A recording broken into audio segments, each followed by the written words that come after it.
Hey everyone, ये है class 8 की हिंदी रीडर का चैप्टर नंबर 13 विज्ञान, वायरस और विनाश। विज्ञान मीन्स साइंस, वायरस आप जानते ही हैं, विनाश मीन्स डिस्ट्रक्शन। उद्देश्य, इस चैप्टर का उद्देश्य क्या है, ये क्यों जोड़ा गया है हमारे सिलेबस में। शीर्षक अनेक प्रश्न खड़े करता है। ये जो शीर्षक है, चैप्टर का जो नाम है, ये बहुत सारे क्वेश्चंस उठाता है। यह प्रश्नवाचक चिन्ह हमारी भोगवादी संस्कृति प्रवृत्ति पर भी लगा हुआ है। यही चिन्ह मतलब यही क्वेश्चन मार्क हमारे आनंदमयी जीवन पर भी लगा हुआ है। कहने का मकसद ये है कि आजकल हम इतने ज़्यादा लग्जीरियस हो गए हैं कि हम अपना लग्जरी लेवल छोड़ने को तैयार नहीं हैं। जैसे ही मार्केट में कोई नया फ़ोन या फिर नया गैजेट आता है तो हमारी ये चाहत रहती है कि वो हमारे हाथों में आ जाए। तो ये क्या है, ये हमारी भोगवादी प्रवृत्ति है। इसका मतलब ये है कि हमारी जो चाहतें हैं बहुत ज़्यादा हैं। युद्ध का प्रत्येक रूप विनाशक होता है। अगर आप कोई लड़ाई कर रहे हो तो उसका हर एक रूप क्या होता है, विनाशक। मतलब कहीं ना कहीं आपको नुकसान होगा। तकनीक का जन्म मनुष्य की ईजाद की गई तकनीक ही विनाश का कारण बन जाती है। अब मनुष्य ने ही तो ईजाद किया है ये सिस्टम, कंप्यूटर, लैपटॉप, मोबाइल, नए नए तकनीकियों के साथ, टेक्निक्स के साथ ये हमारे पास आ रहे हैं। बहुत ज़्यादा स्लिम होगा, वॉइस क्वालिटी बहुत अच्छी होगी, कैमरा ऐसा होगा, आपको हर बार बहुत अच्छी क्वालिटी के साथ आपके सामने एक नया गैजेट आ जाता है। तकनीक का जन्म इसलिए हुआ जिससे मानव जीवन सुविधाजनक और सुगम हो सके। अब ये भाई टेक्निक्स क्यों लाई गई? टेक्निक्स को इसलिए लाया गया, इन टेक्निक्स के थ्रू गैजेट्स इसलिए लाए गए ताकि जो मनुष्य का जीवन है वो सरल हो जाए, वो आसानी से घर बैठ के सब काम कर सके। जैसे कि हमारी ज़िंदगी में एक आई कोविड-19 आपदा, जिसकी वजह से हम सभी घरों में कैद हो गए। और इस कैद होने में क्या हुआ कि सभी लोगों ने घर में बैठकर सिर्फ और सिर्फ इन टेक्निक्स को यूज़ किया, लैपटॉप्स को, मोबाइल फ़ोन्स को यूज़ किया और नेट के थ्रू एक दूसरे से कनेक्टेड रहे। राइट, सबके स्कूल भी चलते रहे, ऑनलाइन क्लासेस होती रहीं, और जिन लोगों को ट्यूशन्स पढ़ना था वो ट्यूशन्स भी लेते रहे। और जो किसी भी तरीके से ट्यूशन्स नहीं ले सकते थे, स्कूल की फ़ीस नहीं भर सकते थे, क्योंकि इस ड्यूरेशन में ना ही कोई जॉब पे जा रहा था, बहुत लोगों की जॉब चली गई थी, तो उन्होंने यूट्यूब के थ्रू बहुत कुछ सीखा। राइट, तो इस तरीके से ये अगर हमारे लिए एक जीवन दान साबित है तो एक तरह से ये हमारे लिए एक विनाशक भी है। वो किस तरीके से विनाशक है वो हम इस चैप्टर में पढ़ेंगे। ठीक है, आज की परिवेश में युद्ध के रूप और प्रकार दोनों ही बदल रहे हैं। मानव द्वारा बनाए गए कंप्यूटर, वायरस भी किसी घातक हथियार से कम नहीं है। अब भाई आपने कंप्यूटर तो बना दिया, गैजेट्स बना दिए, लेकिन जैसे कि हमारी ज़िंदगी में पहले क्या होता था, तलवारें लेकर, बंदूक लेकर युद्ध किया जाता था। सिर्फ उसी को युद्ध नहीं कहते हैं। अगर आपका सिस्टम हैक हो जाता है किसी वायरस की वजह से, तो भी आप बहुत ज़्यादा परेशान हो सकते हो, क्योंकि आप अपने सिस्टम में अपना पर्सनल डेटा रखते हो जो कि आप किसी के साथ शेयर नहीं करना चाहते। लेकिन हैकिंग ऐसी चीज़ है जो आपके सारे पर्सनल डेटा को देख सकती है। राइट, विज्ञान को खतरनाक स्वामी बनाने से बेहतर है उसे बुद्धिमान दास बनाना। यही समझाना इस पाठ का उद्देश्य है। विज्ञान का खतरनाक स्वामी मीन्स इसको खतरनाक किंग मत बनाओ, इसको एक दासी बनाओ जो कि आपके लिए बहुत ज़्यादा लाभदायक हो हर तरह से। विज्ञान का अर्थ है विशेष ज्ञान, मतलब जो आपको बहुत अच्छा ज्ञान दे, डिफरेंट ज्ञान दे। अंग्रेजी में साइंस क्यों और कैसे का जवाब देते कुछ सिद्धांतों और उन सिद्धांतों के इर्द गिर्द घूमती कुछ नई खोजें। जीवन को सुगम और आरामदायक बनाते कुछ उपकरण मतलब कुछ गैजेट्स। 19वीं 20वीं सदी विज्ञान की सदी कही जाती है, जिसमें किए गए आविष्कारों ने एक और जीवन सुलभ बनाया तो दूसरी और अनेक समस्याओं को भी जन्म दिया। सुलभ का मतलब होता है आसान। विज्ञान ने खतरनाक महत्वाकांक्षाओं को भी जन्म दिया। महत्वाकांक्षाएं क्या होती हैं? आपकी मतलब आपको इंटरेस्ट आने लगता है उन चीज़ों में, ठीक है। और आपकी जो एक एम है, महत्वाकांक्षा जो आपका एम है, वो वही बन जाता है कि मैं कुछ ऐसा करूँ। मैं जैसे कि आपके पास पैसा नहीं है, राइट, तो आप चाहोगे कि मैं इंस्टेंटली कमाऊँ, तो आप शॉर्टकट अपनाते हो। लेकिन आपको पता होना चाहिए कि शॉर्टकट कभी भी लंबे समय तक आपके पास नहीं टिक सकता, राइट। सामाजिक, आर्थिक, धार्मिक क्षेत्रों में आगे बढ़ने की होड़ से बहुत नुकसान भी पहुंचा है। अगर हम इन सभी तरीकों को देखें तो इससे हमें नुकसान भी बहुत पहुंचा है। हम जानते हैं कि विश्व खतरनाक हथियारों और विनाशक परमाणु बमों के साए में सांस ले रहा है। कोई भी सनकी तानाशाह एक बटन को दबाकर पूरी दुनिया को मिनटों में तबाह कर सकता है। तो ये आपको बताया जा रहा है कि हम बॉम्ब पर बैठे हुए हैं। अगर कोई सन की तानाशाही आ जाए, मतलब कोई सन की किंग आ जाए, तो वो क्या कर सकता है, उस बटन को दबाएगा और हमारी जो दुनिया है वो ख़त्म हो जाएगी। 20वीं सदी में 2 ऐसे विध्वंसक युद्ध लड़े गए जिन्होंने इतिहास को ही बदल दिया। जापान में 2 परमाणु बम गिराकर अमेरिका विश्व शक्ति तो बन गया, पर इन युद्धों में लाखों लोग मारे गए और खरबों की संपत्ति का नुकसान हुआ। पूरे विश्व की अर्थव्यवस्था चौपट हो गई, मतलब कि फाइनेंशियल कंडीशन। युद्ध के वे जख्म आज भी नासूर बनकर विश्व पटल पर सिर रिस रहे हैं, मतलब वो लोग आज भी नहीं भूले हैं और वो सबको याद है। इन दोनों युद्धों के बाद दुनिया के अधिकांश देशों ने यह निर्णय लिया कि भविष्य में ऐसा कोई युद्ध नहीं होना चाहिए। ज़्यादातर देशों ने मिलकर कई शांति संधियों पर हस्ताक्षर किए और विश्व शांति के लिए यूएनओ की स्थापना की गई ताकि विश्व शांति बनी रहे। तब से लेकर आज तक कोई विश्व युद्ध नहीं लड़ा गया। परंतु क्या युद्ध केवल हथियारों से लड़े जा सकते हैं? क्या तीसरा विश्व युद्ध किसी और तरीके से लड़ा जाएगा? हो सकता है तीसरा विश्व युद्ध सरहदों पर लड़ा ही ना जाए। हो सकता है तीसरा विश्व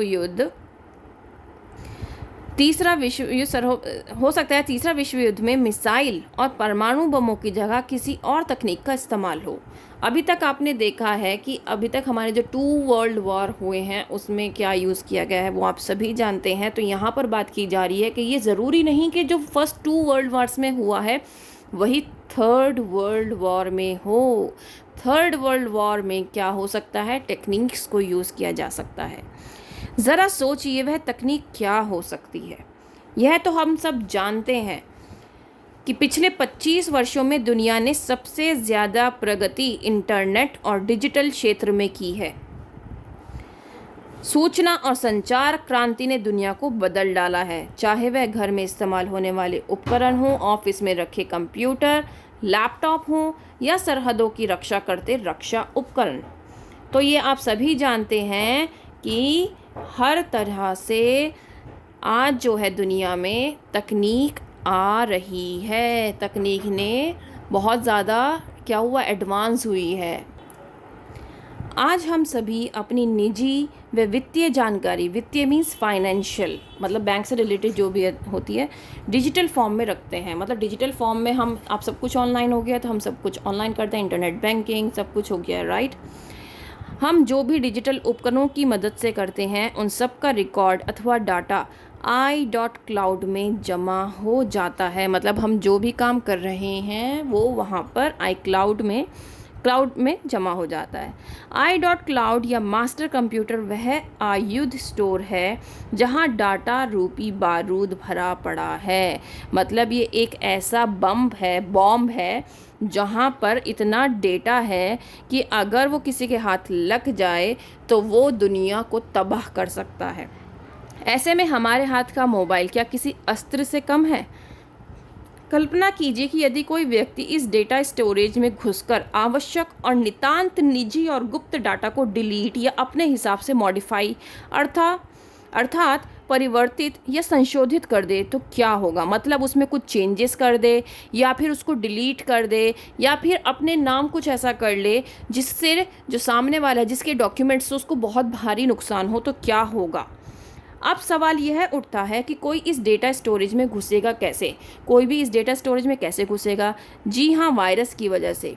वायरस वह तरीका है जिसके द्वारा किसी की भी साइट को हैक करके ज़रूरी व निजी डाटा को नियंत्रित और परिवर्तित किया जा सकता है। नियंत्रित मतलब उस पर कंट्रोल रखना, परिवर्तित मीन्स उसको चेंज कर देना। आइए नज़र डालते हैं ऐसे ही कुछ वायरसों पर जिन्होंने पूरी दुनिया को हिला कर रख दिया। सबसे पहला वायरस है आई love you, that means love bug virus, जो कि बहुत ज़्यादा फेमस हुआ था। 5 मई 2000 की सुबह एक कंप्यूटर कीड़े ने फिलीपींस के लाखों निजी कंप्यूटर्स पर आक्रमण किया और दिन ढलने तक इसने हांगकांग और यूरोप होते हुए अमेरिका तक को अपनी गिरफ्त में ले लिया।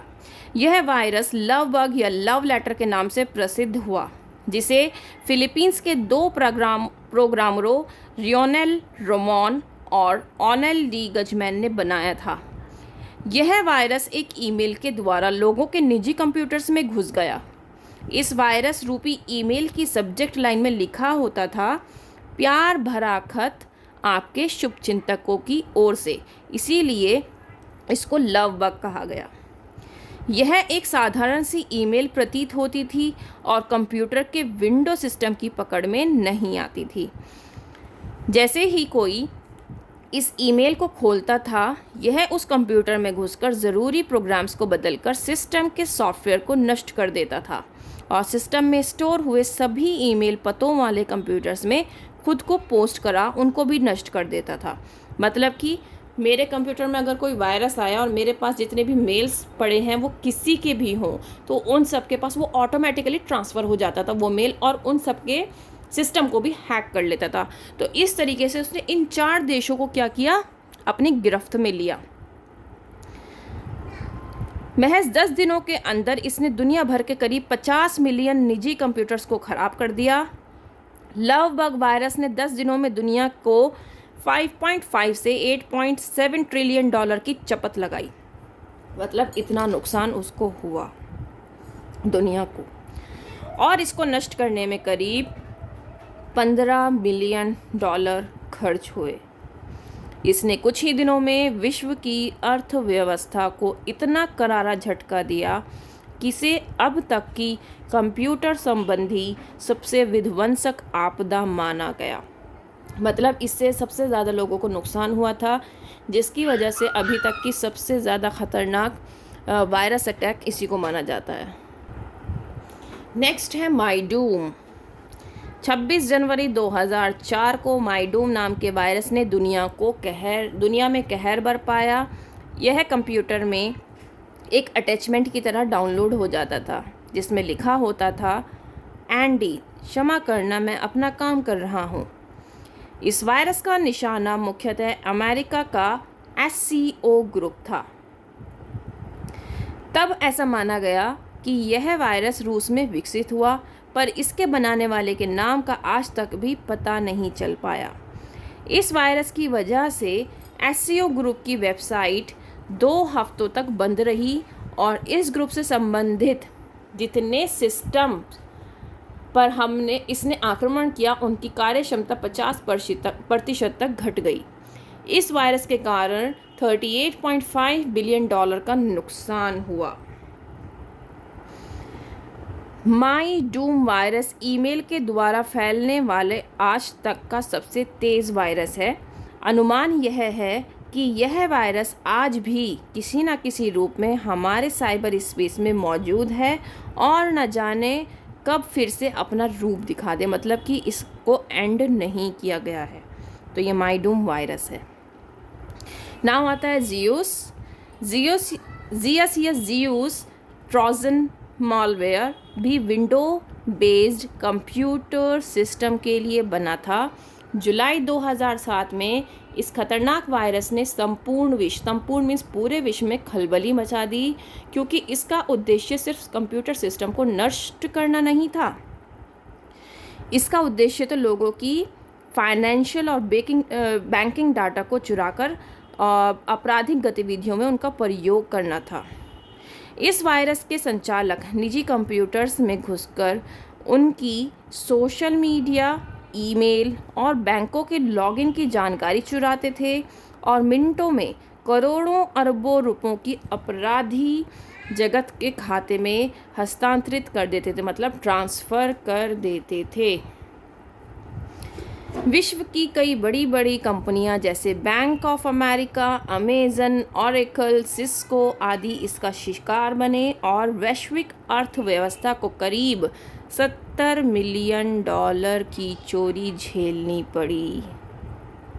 वैश्विक मीन्स वर्ल्ड को, अर्थव्यवस्था उनकी जो फाइनेंशियल कंडीशन थी, अर्थ की जो फाइनेंशियली जो थे वो उनको $70 मिलियन की चोरी झेलनी पड़ी पूरे वर्ल्ड को। नाउ बात आती है क्रिप्टो लॉकर की। इस वायरस को पहली बार 5 सितंबर 2013 को देखा गया। यह एक ट्रोजन वायरस था जिसे विंडोज़ के लिए बनाया गया था। इस वायरस को ईमेल, अटैचमेंट और डाउनलोड के द्वारा लाखों कंप्यूटर्स में फैलाया गया। यह वायरस कंप्यूटर के सिस्टम में घुसकर ज़रूरी फाइलों के पासवर्ड को एनक्रिप्ट कर देता था, मतलब उसको लॉक कर लेता था, उसको उसके जितने भी पासवर्ड्स होते थे उनका पता लगा लेता था, अर्थात उन्हें ना पढ़े समझे जाने वाले कोड्स में बदल देता था।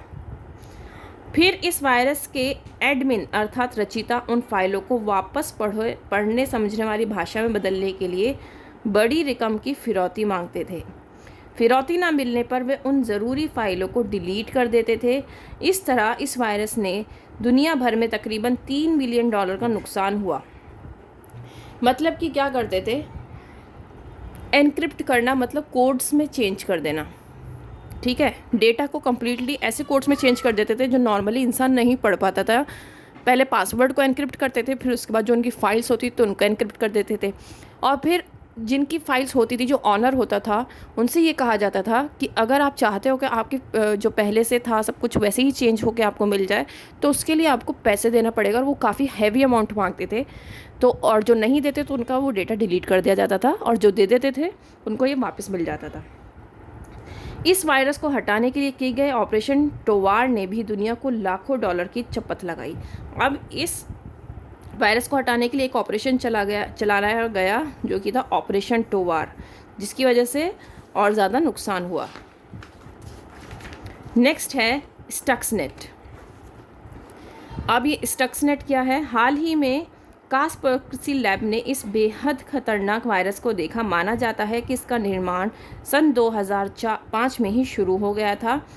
इसका उद्देश्य बड़े बड़े उद्योगों, पावर प्लांट के स्काडा सिस्टम को नष्ट करना था। ऐसा माना जाता है कि अमेरिका और इजराइल ने मिलकर इसका निर्माण ईरान के न्यूक्लियर प्रोग्राम को फेल करने के उद्देश्य से किया था। अभी तक दुनिया में जो भी वायरस आक्रमण हुए वो किसी देश या राजनीति से प्रेरित नहीं थे, पर यह एक ऐसा वायरस था जिसका निर्माण विश्व की एक महान शक्ति ने राजनीतिक उद्देश्य से किया।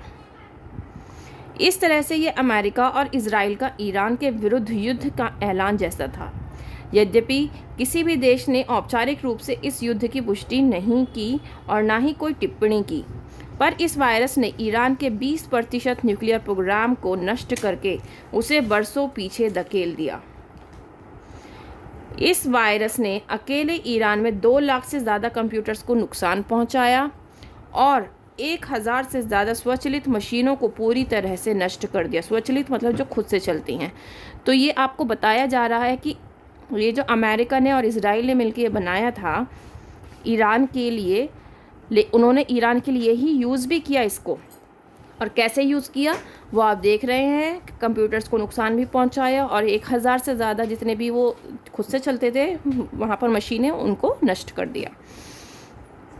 आज भी बहुत से स्टक्सनेट जैसे वायरस विश्व के साइबर जगत में घूम रहे हैं, जिनका उद्देश्य शायद स्टक्सनेट से भिन्न हो, पर उनका एकमात्र उद्देश्य विश्व की अर्थव्यवस्था को नुकसान पहुंचाना ही है। दिन पर दिन पहले से अधिक शक्तिशाली और खतरनाक वायरसों का निर्माण उन अनजान लोगों द्वारा किया जा रहा है जिनका असली ध्येय हम नहीं जानते, मतलब उनकी असलियत हम नहीं जानते। आज जहां दुनिया की 2 बिलियन से ज़्यादा आबादी डिजिटल हो चुकी है और साइबर स्पेस का हिस्सा है, वहीं हर दिन लाखों कंप्यूटर्स वायरसों का शिकार भी हो रहे हैं। ऐसा भी माना जाता है कि कंप्यूटर्स को जानबूझकर ख़राब किया जाता है ताकि वायरस को ख़त्म करने वाली तकनीक को भी बेचा जा सके। मतलब कि आप ये देखो, हर चीज़ में एक क्या चल रहा है, धंधा चल रहा है भैया, ये करोगे तो ऐसा होगा, ऐसा करोगे तो ऐसा होगा, वो भी ख़राब कर रहे हैं ताकि उसको बेचा जा सके, कि वही इस टेक्निक को ही बेच रहे हैं कि भाई वायरस को ठीक कैसे करते हैं। बढ़ती प्रतिस्पर्धा, वैश्वीकरण और आर्थिक व्यवस्थाओं को सुचारू बनाने के लिए वायरस का निर्माण किया जाता है। मतलब जो कंपटीशन चल रहा है और जो फाइनेंशियल कंडीशन लोगों की चल रही है, उसको तरीके से चलाने के लिए अपनी जॉबलेस लोग हैं ज़्यादातर, तो वो लोग क्या करते हैं, जिनका दिमाग बहुत तेज़ चलता है, जॉब नहीं मिलती है, बहुत ज़्यादा फ्रस्ट्रेटेड हो चुके हैं, तो उनका दिमाग, वही कहते हैं ना, खाली दिमाग शैतान का घर, तो वो होता है ना, फिर उनका दिमाग उल्टी तरफ चलने लगता है कि वो किस तरीके से शॉर्टकट मेथड अपनाकर पैसा कमा सकते हैं। हम सबको सावधान रहने की ज़रूरत है। विज्ञान ने वायरस को जन्म दिया है और हमें इसे पूरी मानव जाति का विनाशक बनने से रोकना है। तो अब हमें इसको कैसे रोकना है ये आप सभी जानते हैं, ठीक है। और हमें क्या करना है, हमें इसको कोशिश ये करनी है कि जो हम यूज़ कर रहे हैं नेट, उसको प्रॉपर वे में यूज़ करें, और कोई भी इस तरह का मेल आता है तो हमें उसको खोलकर नहीं देखना है। उम्मीद करती हूँ ये चैप्टर आपको अच्छे से समझ में आया होगा। अगर समझ में आया हो तो लाइक शेयर ज़रूर करिएगा, राइट। एक इस बार इसका माइंड मैप चेक कर लेते हैं। ये स्टोरी किस बारे में है? विज्ञान ने हमें कई सुविधाएं देने के साथ साथ खतरनाक स्थितियों में भी डाला है। इन्हीं में से एक है वायरस, जिससे बहुत सावधान रहने की ज़रूरत है। विज्ञान, वायरस और विनाश। वायरस क्या है? एक प्रकार का कंप्यूटर कीड़ा है जो किसी भी निजी कंप्यूटर या साइट को हैक करके उसके डाटा को नियंत्रित या परिवर्तित कर सकता है। कौन कौन से खतरनाक वायरस हैं? I love you, Mydoom, Zeus, CryptoLocker और स्टक्सनेट। तो इस तरीके से ये चैप्टर आपका कंप्लीट हो जाता है। फिर मिलते हैं एक नई वीडियो में, तब तक के लिए शुक्रिया।